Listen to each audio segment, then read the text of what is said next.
ዘላለም ከዚህ በኋላ እንኳን ተፈተሸ ማን ይፈትሸው የምትወጡ ታውረዱ ማን ይፈትሸዋል እግራቸው የታመሙት ይውረዱ ተረሱ ወረዳን ወረድ ማለት በቃ ይፈትሸዋል ወረዱ አበበ ወረዱ ማን ይፈትሽልን ነው እንዴ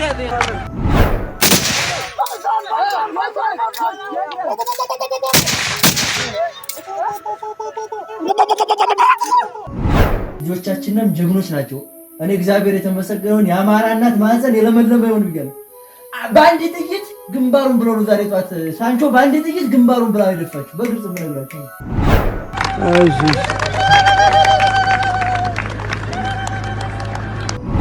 አላማችን ነፃነት ፍለጋ ነው በቃ መኖር የተከለከልን በጅምላ የተገደልን ማህበረሰቦች ልጆች ነን የፖለቲካ አመራሩ ማንን ይመራል የጸጥታ መዋቅሩን ይመራል ማለት ስለዚህ መጀመሪያ ምሽግ የያዘውን አካል ከማዋጋት በፊት እንደዚህ አይነት ባንዳውን ማጽዳት መቻል አለብን ብለን ወጥረን እየሰራን ነው ውጤታማ ነው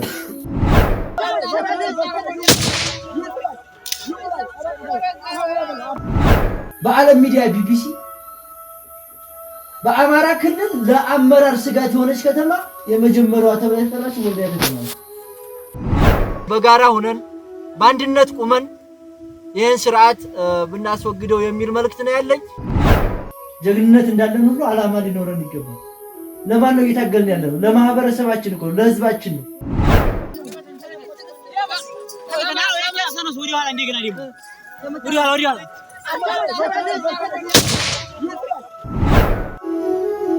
እና አርበኛ አሸናፊ አለሙ የወደቁበትን የብላጎን ምሽግ ሰብሮ የወንድሙን ደም ያፈሰም እና አርበኛ መሐመድ ቢሆነኝ እና አርበኛ ሞላ ሲሳይ በቅጽል ስሙ ትንሿ ሳምነው በመባል የሚጠራው የመርሰው አርበኛ መሐመድና ሌሎች ጀግኖች በክብር የወደቁበትን ያማሮ ተራራ ምሽግን ሰብሮ የወንድሞቹን ደም ሳይውል ሳያድር የመለሰም አርበኛ ሞላ ደስዬ በክብር የተሰዋበትን የቦሩ ሜዳ ምሽግን ሰብሮ የወንድሙን ገዳዮች በሽጥፍ የተበቀለው አርበኛ ደምስ ይመርም የዞብልና የጋቲራ የራማና የቀዩ ጋሪያ ምሽጎች አልበገሩት የብላጎና ያማሮ ተራሮች የተሽመደመዱለት የታኦና የጋርጃሌ የቆቦና የዋጃ ምሽጎች የድሌ ሮቃና የወረባቦ የጎብየና የወልዲያ ተራሮች ያረገዱለት የአምባሰልና የደላንታ የመርሳና የውርጌሳ ተራሮች አልመከቱት የጦሳና የውጫሌ ተራሮች ያላሸነፉት የባንዳ ምሱም የጀግንነት ዋልኩ የአርበኝነት ተምሳሌቱም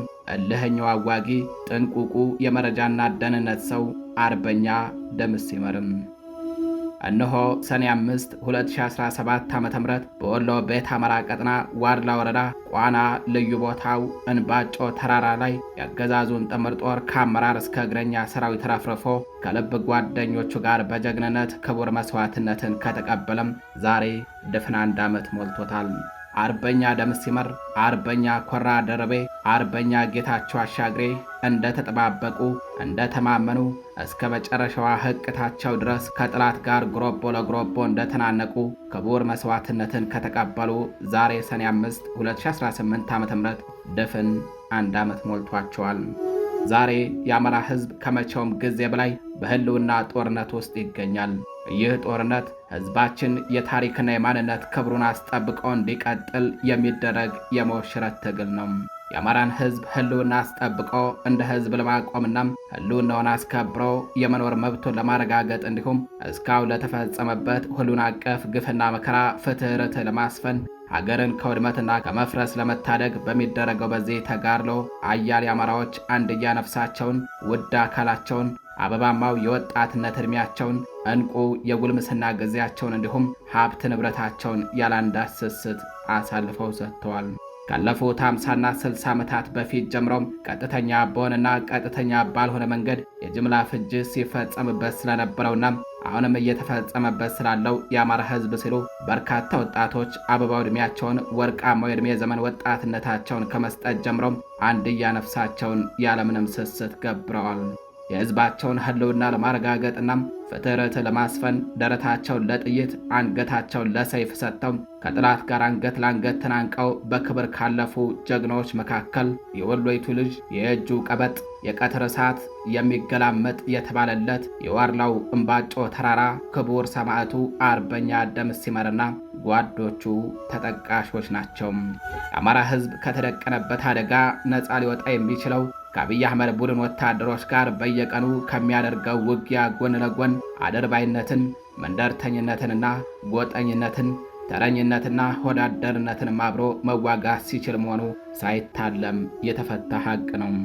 አርበኛ ደምስ ሲመር ታጋዮችን ለማማለል ገንዘብ በጆንያ ሙሉ ይዞ የሚዞረውን አገዛዝ በመጸየፍና ተመክረው ተዘክረው ከስርዓቱ አገልጋይነታቸው ባልታቀቡ የሰሜን ወሎ ዞን አመራር በሆኑ የቅርብ የሥጋ ዘመዶቹ ላይ ጭምር እርምጃ በመውሰድ ሆዳደርነትና ጎጠኝነት፣ አድርባይነትና መንደርተኝነትን ጽዩፍ መሆኑን አስመስክሯል። ወልዲያ ዙሪያ ተወልዶ ያደገው አርበኛ ደምስ ሲመር በዲግሪ ደረጃም በወሎ ዩኒቨርሲቲ የማኔጅመንት ሳይንስ ምሩቅ ሲሆን በ2011 ዓ.ም በነ ብርጋዴር ጀነራል አሳምነው ጽጌ መልማይነት የመረጃና ደህንነት ስልጠና በመውሰድ ከሰልጣኞቹ መካከል ደረጃ 1 በመያዝ በስኬት አጠናቋል። በሰኔ 15ቱ ክስተት እነ ጀነራል አሳምነው ጽጌ መስዋዕት በመሆናቸው ምንም እንኳን ያ ተጀምሮ የነበረው አማራዊ የሆነ የመረጃና ደህንነት ተቋም ግንባታ ቢደናቀፍም ወጣቱ አርበኛ ደምስ ሲመር ተወልዶ ወዳደገበት ወልዲያ በመሄድ ከግል ስራው ጎን ለጎን የአባቱ አሳምነው ጽጌ አደራ ተቀብሮ እንዳይቀር ወጣቱን በማንቃትና በማደራጀት ቀጣይ በአማራ ሕዝብ ላይ የሚመጣውን የመከራ ናዳ ለመመከት ብቁ ሆኖ እንዲገኝ አበክሮ ሰርቷል። በ2013 ዓ.ም ከምስራቅ አማራ ፋኖ ምስረታ ጀምሮ ክቡር መስዋዕትነትን እስከ ተቀበለበት ሰኔ 5 2017 ዓ.ም ድረስ በታላቅ ቁርጠኝነትና በጀግንነት አያሌ ገድሎችን ፈጽሟል። አርበኛ ደምስን የቅርብ ጓደኞቹ እልህኛ ጀግና ነው ይሉታል። በሁለተኛው ዙር የሰሜኑ ጦርነት በአንድ ወቅት በወሎ ራያ ቀጠና ታኦና ጋርጃሌ ላይ የጦፈ ውጊያ ተቀሰቀሰም። ይህንን ቀጠና እንዲሸፍኑ ግዳጅ የተሰጣቸው ደግሞ የአማራ ልዩ ኃይል አባላትና የምስራቅ አማራ ፋኖች ነበሩ። አርበኛ ደምስ ሲመር በዚህ ቀጠና የሚገኙ ፋኖችን እንዲያዋጋ ከምስራቅ አማራ ፋኖ ዋና አዛዥ ከሆነው ከወደ ዋርካው ምሬ ወዳጆ በመገናኛ ራዲዮን በኩል ቀጭን ትዕዛዝ መጣም። ዋርካው ምሬ ወዳጆ ከጠላት ኃይል ብዛትና አሰላለፍ እንዲሁም ከቀጠናው መልክዓ ምድር አቀማመጥ አንጻር ማን ውጊያውን መምራት እንዳለበት ጠንቅቆ ያውቃል። ለዛም ነው አርበኛ ደምስ ሲመርን የመረጠው። በአውደ ግንባሩ በተጠንቀቅ ከተሰለፉት የምስራቅ አማራ ፋኖች በግራ በኩል የአማራ ልዩ ኃይል በድሽቃና በሞርተር ሽፋን እየሰጠ እንዲሁም በጨበጣም እየገባ አብሮ ለመዋጋት ተሰልፏል። የህወሓት ኃይሎች በድሽቃና በሞርተር እንዲሁም በመድፍና በቢኤም ታግዘው ከዚህ ቀደም በመከላከያ ሰራዊት ተቋም ከፍተኛ አዛዥነት ሲያገለግል በነበረና የጥቅምት 24ቱ የሰሜን ዕዝ ጥቃት ከመፈጸሙ ከወራት በፊት የትግራይ ሰራዊትን በተቀላቀለ በአንድ ትግራዋይ የጦር ጀነራል እየተመሩ ውጊያውን አስጀመሩትም። በዚህ መካከል ድንገት አንድ አስደንጋጭ ነገር ተፈጠረም። የአማራ ልዩ ኃይል አባላቱ ባልታወቀ ምክንያት ከበላይ አዛዦቻቸው በመጣ ትዕዛዝ ከጎናቸው ለተሰለፉ የፋኖ አባላት መረጃውን ሳይነግሩ ድንገት ድሽቃና ሞርተራቸውን እየነቀሉ ምሽጋቸውን ለቀው ወደ ኋላ ፈገፈጉ። አዋጊው አርበኛ ደምስ ሲመር የተፈጠረውን ነገር ለበላይ አመራሮቹ ሪፖርት አደረገም። ዋርካው ምሬ ወዳጆ በመገናኛ ራዲዮን በኩል ከነ አርበኛ ደምስ ሲመር የመጣለትን መረጃ ሲሰማ ክፉኛ ተበሳጨም። እንዴት ልጆቼን ከሳት መሃል ጥለው ይወጣሉ ብሎ እንዳራስ ነብር ተሶረፈም። አፍታም አልፈጀበትም። የልዩ ኃይል አመራር ለሆኑት ለነ ኮሚሽነር ዘመዴና ለሌሎች አመራሮች ደውሎ ስለ ሁኔታው ጠየቀም። ግን ፋኖን ከበባ ውስጥ አስገብቶ የማስመታት አንዳች ሴራ በመከላከያ ሰራዊት አመራሮች በኩል ተጠንስሶ ነበረና የልዩ ኃይል አመራሮቹ ምክንያቱን እንደማያውቁና ከመከላከያ ሰራዊት አመራሮች ብቻ የተሰጣቸውን ትዕዛዝ እንደተገበሩ አስረዱትም። ዋርካው ከልዩ ኃይል አዛዦች ጋር የነበረውን የስልክ ልውውጥ ከዘጋ በኋላ ወደ አርበኛ ደምስ ሲመር ደወለም።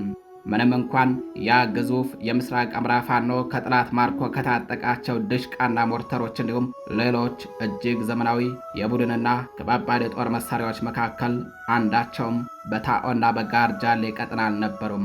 የውጊያው ዕቅድ ሲነደፍም የአማራ ልዩ ኃይል የቡድንና የከባባድ መሳሪያ ሽፋን ይሰጣል ስለተባለም የምስራቅ አማራ ፋኖ የሽፋን መስጫ መሳሪያዎች ወደ ቀጠናው እንዲመጡ አልተደረገም ነበረም።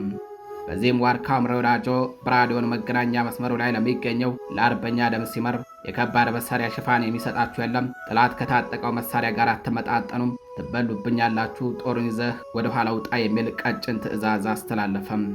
ይህኔ በልህኝነቱ የሚታወቀው አርበኛ ደምስ ከባድ የሆነ የልህ ጭፍራ ተናነቀው። አይሆንም፣ አላደርገውም፣ ዋርካው እኛ ልጆችን ታውቀናለህ፣ ሽፋን መስጫ መሳሪያ የለን ብለን አንወጣም፣ ታውቃለህ፣ ድሮም ልብ እንጂ መሳሪያ አይዋጋም የምትለን አንተው ነህ። እንኳን የማረክነውን ጥቁር መሳሪያ ታጥቀን ይቅረና ባዶ እጃችንስ ገጥመን አልነበረም ወይ? አንድ ነገር ብቻ አደርግልኝ፣ አኮርሃለሁ፣ እናኮርሃለን፣ ውጊያውን እንድንቀጥል ፍቃድ ብቻ ስጠኝ በሚል ጠየቀም። ዋርካው ምሬ ወዳጆ የአማራ ልዩ ኃይል አዛዦቹ ቅድመ ውጊያው ላይ የተባባሉትን አፈርሰው እንደ ተልባ ስፍር ሸርተት በማለታቸው እልህ ቢተናነቀውም የሚመራውን ሰራዊት አቅምና ብቃትን ሳያጎላዳ ጠንቅቆ ያውቃልና እኮራባችኋለሁ የኔ መከታዎች፣ አደራ ጥላት ስቦ እንዳይመታችሁ ተጠንቀቁ፣ እርስ በርሳችሁ ተጠባበቁ፣ ውጊያውን ቀጥሉ የሚል ትዕዛዝ አስተላለፈም። በላያቸው ላይ የሚያጓራውን የጥላት ከባድ መሳሪያ ከመጤፍ ሳይቆጥሩ ጣታቸው ከጥይታቸው ቃታ ሳይለይ የሚሰጣቸውን ትዕዛዝ የሚጠባበቁ በምሽግ የሚገኙ የፋኖ አባላት አርበኛ ደምስና ዋርካው ምሬ በመገናኛ ራዲዮን በኩል መልእክት ሲለዋወጡ የተወሰኑት ይሰሙ ነበርና የተሰጣቸውን ትዕዛዝ የሰሙት ላልሰሙት እየነገሩ በደስታ ተፍለቀለቁም። ያኔ ሁኔታውን በስፍራው ተገኝቶ የሚታዘብ አንድ ሰው ቢኖር የፋኖ አባላቱ በደስታ መቦረቅን ሲመለከት ውጊያውን አቋርጣችሁ ውጡና ወደ ነፃ ቀጠና ሄዳችሁ ምግብና መጠጥ ተዘጋጅቷል ተመገቡ፣ ተዝናኑ የተባሉ ወይንም ደግሞ ከድል በኋላ የናፈቋቸው ቤተሰቦቻቸውን ከረዥም የናፍቆት ጊዜ በኋላ አግኝተው እየተሳሳሙና እየተቃቀፉ እንጂ መቼም የሰው ደም እንደ ጎርፍ ወደሚፈስበት የሰው ልጅ ሥጋ በአፈሙዝ እርሳስና በሳንጃ ተበጣጥሶ ወደሚወድቅበት ውጊያ ቀጠና ግቡ ስለተባሉ ነው ብሎ ሊያስብ አይችልም። ወኔያቸው አንዳች ልብ ያረዳል። የጠላት ኃይል ወደ እነሱ አቅጣጫ የውጊያውን አድማስ እያሰፋና እያጠበበ እየቀረበ ነው። ይህኔ ያለኸኛው አዋጊ ጥንቁቁ የበረጃ ሰው አርበኛ ደምስ ሲምር ስናይፐርና ኢንፎርቲ ተኳሾች እንዲሁም ምሽግ ሰባሪዎችና ከኋላ ሽፋን ሰጪዎች ቦታቸውን መያዛቸውን ካረጋገጠ በኋላም ጸረ ማጥቃቱ እንዲጀመር ትዕዛዝ አስተላለፈም። ከዚያ በኋላማ ወፍ ከሰማይ ያረግፋሉ የሚባልላቸው እነዚያ ልሞ ተኳሾቹ፣ እነዚያ የአሰልጣኝ አርበኛ ዳንኤል አለሙ ግርፎች፣ እነዚያ የአርበኛ ሞላ ደስዬና የሙሐመድ ቢሆነኝ እንዲሁም የሌሎች ሰማዕታት ወንድሞቻቸው ባላደራዎች፣ እነዚያ ያሳምነው ጽጌ ግዝቶች፣ እነዚያ የዋርካው ምሬ ወዳጆ ደቦሎች ከአርበኛ ደምስ ሲመርና ከሌሎች አዋጊዎች የሚሰጣቸውን የውጊያ አቅጣጫዎች እየተከተሉም ከምሽግ ምሽግ ይወራጨፉ ጀመረም። ዋ ጦርነት፣ ዋ ባፈሙዝ እርሳስና በሳንጃ መሞሸላለቅም። በዚህ ምድር ቃጤ በሆነችበት ውጊያ መሃል በጥላት በኩል ድንገተኛ ድንጋጤና መበራገግ ተፈጠረም። ለካንስ እነዛ በክላሽ አፈሙዝ ጥርሳቸውን ፍቀው በጥይት ሐረር አፋቸውን የሚሞጠሞጡ ወፍ አርግፎቹም የምስራቅ አማራ ፋኖ ስናይፐርና ኢንፎርቲ ተኳሾቹ የጥላት አመራርን ገንድሰው ጥለውታል። የወደቀውን አዋጊ ለማንሳት የሚረባረበው ሌላኛው የጥላት ኃይልም የጥይት አፈሙዝ ሲሳይ ከመሆን አልተረፈም። የጠላት ኃይል ከባባድ መሳሪያዎቹን ከተከለበት እየነቀለ ወደ ኋላ እግሬ አውጭኝ ይሸሽ ጀመረም። ተወርዋሪዎቹ የምስራቅ አማራ ፋኖች እግር በእግር እየተከተሉ ዋና ዋናውን እየመረጡ ያጋድሙት ይዘዋል። እነዛም የታኦና የጋርጃሌ ጋራ ሸንተረሮች እነዛ የጠላት ኃይል ሲረገጣቸው ናድ ሸርተት እያሉም ጠላትን ባፍጢሙ የሚደፉት የአፈር ጓሎች የወገን ኃይል ሲረገጣቸው ግን ጭራሽ እያነጠሩ ወደፊት እንዲገሰግስ ያደርጉ ጀመረም። በወገን በኩል አንዳች ጉዳት አልደረሰም። ምክንያቱም አዋጊው ያ የብርጋዴር ጀነራል አሳምነው ጽጌ አደራ ተሸካሚው ያ በሚያምነው ቅዱስ ገብርኤልን ብሎ ከማለ ከቃሉ ዝንፍ የማይለው እልህኛው አዋጊ አርበኛ ደምስ ሲመር ነውና ሰው እንዴት በጥይት ቢቀር ከምሽግ ምሽግ ሲዘል አንድ ሰራዊት በጋሬጣ እንኳን አይወጋበትም? ምንም የለም። ምክንያቱም የውጊያ ጠበብቱ አርበኛ ደምስ ሲመርና ሌሎች የውጊያ ምሁራን ከውሽንፍር ተዋጊዎቹ ጓዶቻቸው ጋር ተናበዋልና። የውጊያውን ሁኔታ በየደቂቃዎች ልዩነት እየደወለ የሚከታተለው ዋርካው ምሬ ወዳጆ በመጨረሻም ከልጆቹ በደረሰው መልእክት በደስታ ፈነደቀም። ምንም እንኳን ስለ ልጆቹ ብቃትና አሸናፊነት የስሙን ያክል ባይጠፋውም፣ ነገር ግን እነዛ አስቀድመው ተነጋግረው ወስነው የጨረሱትን ነገር ውጊያው ሲጀመር አፈርሰው ወንድሞቻቸውን ክደው እሳት መሃል ጥደው የወጡ የባዴን ምንጣፍ ጎታች የልዩ ኃይል አዛዦችን ስለተበቀሉለት ደስታው እጥፍ ድርብ ሆነለትም። አኩርታችሁኛል የሚል ምላሽ ሰጠም።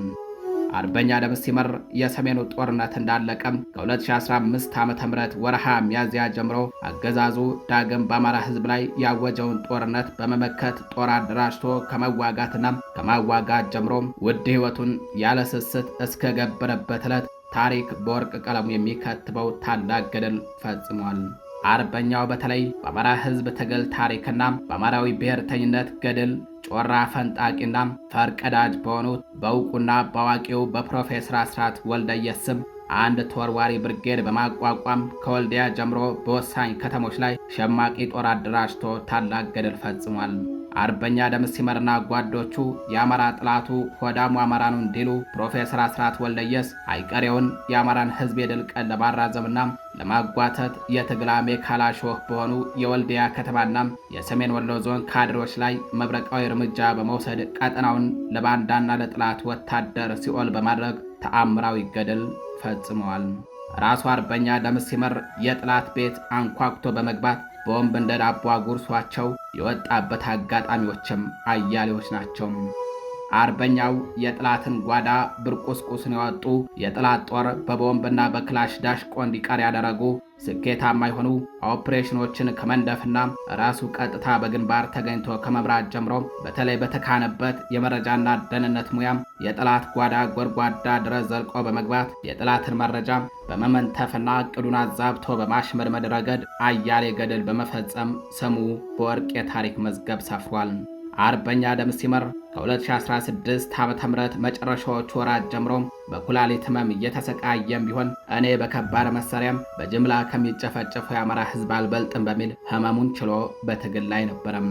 ቢሆንም ግን በትግል ጓዶቹና በልበ ቀናም የትግሉ ደጋፊዎች አስተባባሪነት ገንዘብ ተሰባስቦ የኩላሊት እጥበት ሕክምና የተደረገለት ሲሆን ከህመሙ አገግሞ በሙሉ አቅሙ ወደ ትግል እየተመለሰ እንዳለ ነው። ሰኔ 5 መንገድ ላይ በጥላት ከበባ ውስጥ ገብቶ በርካታ ያገዛዙ ወታደሮችን ደምስሶ ክቡር መስዋዕትነትን እየተቀበለም ሰኔ 4 2018 ዓ.ም አመሻሽ አርበኛ ደምስ ሲመርን ሊቀበሉ መነሻቸውን ከወደ ደላንታ ፀሐይ መውጫ አድርገው የመጡ ጥቂት ታጋዮችና አርበኛ ደምስ ሲመር በአካል ተገናኙም።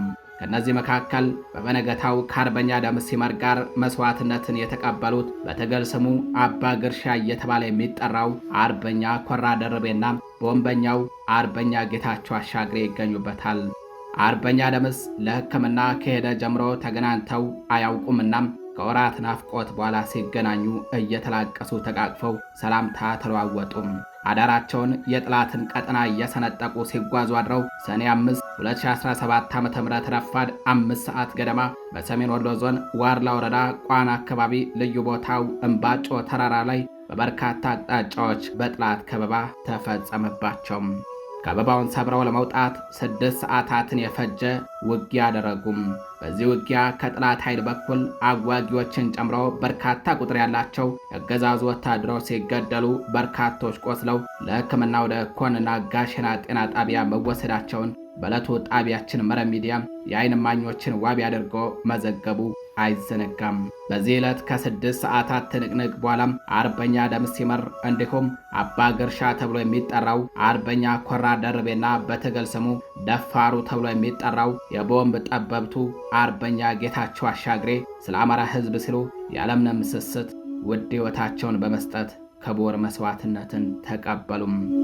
ከአርበኛ ደምስ ሲመር ጋር መስዋዕትነትን የተቀበለው አባ ግርሻ እየተባለ የሚጠራው አርበኛ ኮራ ደርቤ ልክ እንደ አርበኛ ደምስ ከህወሓት ወረራ ጀምሮ ዱር ቤቴ እንዳለ ሲሆን የተቸገሩ አቅመ ደካማ ወላጆቹን በገንዘብ ለመደጎምና አልፎም ለጓዶቼ ተተኳሽ መግዣ ባግዛቸው በሚል ትግሉን በመሃል አቋርጦ ወደ አረብ ሀገር በእግሩ ተጉዞ የነበረ ቢሆንም ነገር ግን ታጋይ ወንድሞቼ የሆኑትን ልሁን በሚል ከወራት ቆይታ በኋላ ወደ አገር ቤት በመመለስ ዳግም ወደ ትግሉ ገብቶ ሲታገልና ሲያታግል ከርሞ በመጨረሻም የልብ ጓደኛው ከሆነው ከደምስ ሲመር ጎን ተሰልፎ በመዋጋት በክብር አርፏል።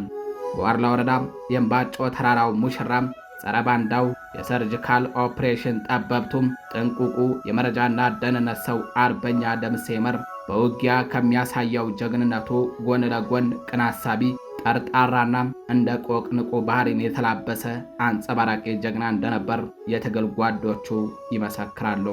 የአማራን ህዝብ ህልውና አስጠብቆ እንደ ህዝብ ለማቆምና ህልውናውን አስከብሮ የመኖር መብቱን ለማረጋገጥ እንዲሁም እስካሁን ለተፈጸመበት ሁሉን አቀፍ ግፍና መከራ ፍትህ ለማስፈን በሚደረገው በዚህ ተጋድሎ ጥላት ያሰለፈውን ወታደር ከመደምሰስና ከመማረክ ባሻገር አድርባይነትን፣ መንደርተኝነትንና ጎጠኝነትን፣ ተረኝነትና ሆዳደርነትን አብሮ መዋጋት የቻለም የባንዳዎች የእግር እሳት የኩሩ የአማራ ህዝብ ደጀንና ጠበቃ መሆኑን እስከ መቃብር መታመኑን ካሳየም እነሆ ዛሬም ሰኔ 5 2018 ዓ.ም ድፍን 1 ዓመት ሞልቶታል። ይህ የኛ ዘመን የነጻነት ሀብሪ ኮከብ፣ ይህ የዘመናችን የነጻነት ፋና ወጊ፣ ይህ የዘመናችን እንቁ የጦር ገበሬ ጸረ ባንዳና ጸረ ሆዳም ጎጠኝነትና አድርባይነትን ጭምር የተዋጋ ገንዘብና ወንበር ሲያይ ሰፊ ያላለም በኩርናውን በምስር ወጥ ያልቀየረ ይህ እንቁ ጀግና አርበኛ ደምስ ሲመር ስለ ታላቁ የአማራ ህዝብ ሲል ክንዱን ከተንተራሰ እነሆ ዛሬ ሰኔ 5 2018 ዓ.ም ድፍን 1 ዓመት ሞልቶታል። ዘላለማዊ ክብርና ሞገስ ለትግሉ ሰማዕታትን።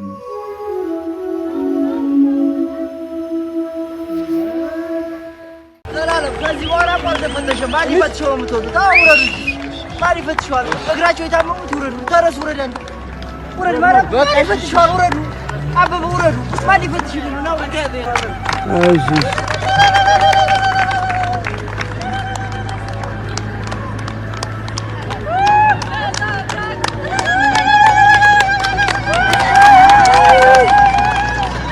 የሚመራው የፖለቲካ አመራሩ ነው። የፖለቲካ አመራሩ ማንን ይመራል? የጸጥታ መዋቅሩን ይመራል ማለት ነው። ስለዚህ መጀመሪያ ምሽግ የያዘውን አካል ከማዋጋት በፊት እንደዚህ አይነት ባንዳውን ማጽዳት መቻል አለብን ብለን ወጥረን እየሰራን ነው። ውጤታማ ነው። ምናልባት አንዳንዴ የጓሮ ጸበል የልብስ መንከሪያ ይሆናል የሚባል ነገር ነው። ስላላችሁበት አይደንቃችሁም። በዓለም ሚዲያ ቢቢሲ በአማራ ክልል ለአመራር ስጋት የሆነች ከተማ የመጀመሪያዋ ተብላ የተጠራችው ወልዲያ ከተማ ነው። ልጆቻችንም ጀግኖች ናቸው። እኔ እግዚአብሔር የተመሰገነውን የአማራ እናት ማህፀን የለመለመ ይሁን ብያለሁ። በአንድ ጥይት ግንባሩን ብሎ ነው ዛሬ ጧት ሳንቾ በአንድ ጥይት ግንባሩን ብላ ይደፋችሁ። በግልጽ ምንግራችሁ አጨብጭቡ። የገዛ ጓደኛ ባካችሁ ከቤት የወጣንለትን ዓላማ አንግበን የወጣንለትን ዓላማ አትርሱ። ከቤት ስትወጣ እኔ ጎትቻለሁ ነው። ዳንኤል ጎትቶ ከበደ ተሾመ አሰፋ ጎትቷል። የአማራ ህዝብ ችግር ሰቆቃና መከራ ስቃይ ገብቶኛል ብለን ነው። የዛም ተካፋይ አካል እኔው ነኝ ብለን ነው። ስለዚህ እዚህ ከመጣ በኋላ በተለያየ መንገድ የተለያየ ለምን ታደክሙናላችሁ? ይሄን ስንል ሁላችሁም ማለታችን አለ። የሥራው ባለቤቶች የሆኑ አካላቶች ነው። እኛ እኮ በጅምላ የተገደልን በየገዳሙ የምንታረድ አማራ በመሆናችን ብቻ የምንሰቃይ የሃይማኖት አባቶች በየገዳሙ እየታረዱ ነው። መነኮሳቶች በየገዳሙ እየታረዱ ነው። ህፃናቶች እየተገደሉ እየታረዱ ነው። ሙስሊም ወንድሞቻችን በላይታቸው ላይ መስጊድ እየፈረሰባቸው ነው። እኛም ላይ በላይታችን ላይ ቤተክርስቲያን እየፈረሰብን የዚህ ችግር ተካፋዮች ነን፣ የዚህ ችግር ባለቤቶች ነን፣ የዚህ ችግር ልጆች ነን ብለን ነው የወጣነው። ለምሳሌ ስለወለጋ፣ ስለመተከል፣ ስለማይካድራ በደንብ እንደው እጥር አድርጎ ገልጾላችሁ እዛ ቦታ ላይ ምን እየተደረገ ነው? እዛ ቦታ ላይ መሄድ ባንችል በሚዲያ እያየን እየተከታተልን ስለነበር ነው። 2010 ላይ የተደረገውን በአማራ ህዝብ ላይ የአማራ ህዝብ የተጨፈጨ እንደው በረዝሙን ተውና ህፃናቶችም ጭምር ስለሆነ የ2010 ብር ሁላችንም እናውቃለን። በጅምላ ነው የተቀበረው። አንድ ጉድጓድ ተቆፍሮ በጅምላ ነው የተቀበረው። ያ ምንም ችግር ኖሮባቸው አይደል? ምንም ማጽያ ኖሮባቸው ሳይሆን አማራ ስለሆኑ ብቻ ነው። ለምንድን ነው የማነሳው? አማራ የጀግንነት ችግር የለበትም። አዎ ችግር የለበትም። 2010 ላይ በኮብልስቶን ተዋግተን በኮብልስቶን በድንጋይ ማለት የቆቦ ወጣት፣ የወልዲያ ወጣት፣ የመርሳ ወጣት በኮብልስቶን የህወሓት ወታደሮች ጋር ገጥሞ አብይን የሚባል ሰው አማራ አሸንፎ አሳልፎ የሰጠው ግን ለኦሮሚያ ነው። እነማን ነገ እንዳርጋቸው እነ ደመቀ መኮንን ስንቱን እንጠራቸዋለን። መምራት እየቻሉ ለኦሮሞ አሳልፎ ሰጠ። በቃ አማራ ችግር የለበትም ትግል ወደፊት ያደርሳል ግን ይዞ መምራት አይችልም ለምን አናውቅም ካሁን በኋላ ግን በዛ ልክ አንቀጥልም የመሞት ችግር የለበትም የድፍረት ችግር የለበትም የትም ቦታ አስገባው ያንባባ ይገባል ስለዚህ ዓላማ ሊኖረን ይገባል ጀግንነት እንዳለን ሁሉ ዓላማ ሊኖረን ይገባል ለማን ነው እየታገልን ያለው ለማህበረሰባችን እኮ ለህዝባችን ነው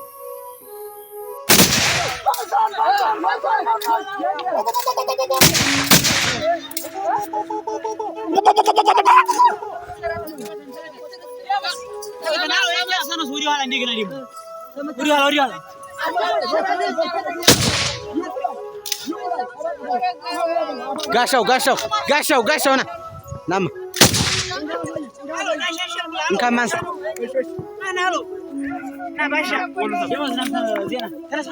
በተለያየ አካባቢ ላይ ያላችሁ የኛን ዓላማ ያልተረዳችሁ ዓላማችን ነፃነት ፍለጋ ነው በቃ መኖር የተከለከልን ነው በጅምላ የተገደልን ማህበረሰቦች ልጆች ነን ወላሂ አማራ አልሆንም ተብለ እያለች የተገደለች ህፃን ልጅ እዛ ውስጥ የተፈጠርን ዜጎች ነን አማራዎች ነን ስለዚህ የሃይማኖት ተኮር አይደለም እና ሙስሊም ወንድሞቻችን ይሄንን ተረድታችሁ ትግላችንን በጋራ ብናደርግ እርስ በርስ እያባላ እርስ በርስ ስርዓቱ እውነት ለመናገር የተረዳችሁ ተረድታችሁት ይሆናል ያልተረዳችሁ ግን እርስ በርስ ለማጫረስ ነው የፈለጉት ስለዚህ በአገር ውስጥም ከሀገር ውጭም ያላችሁ የእስልምና እምነት ተከታዮች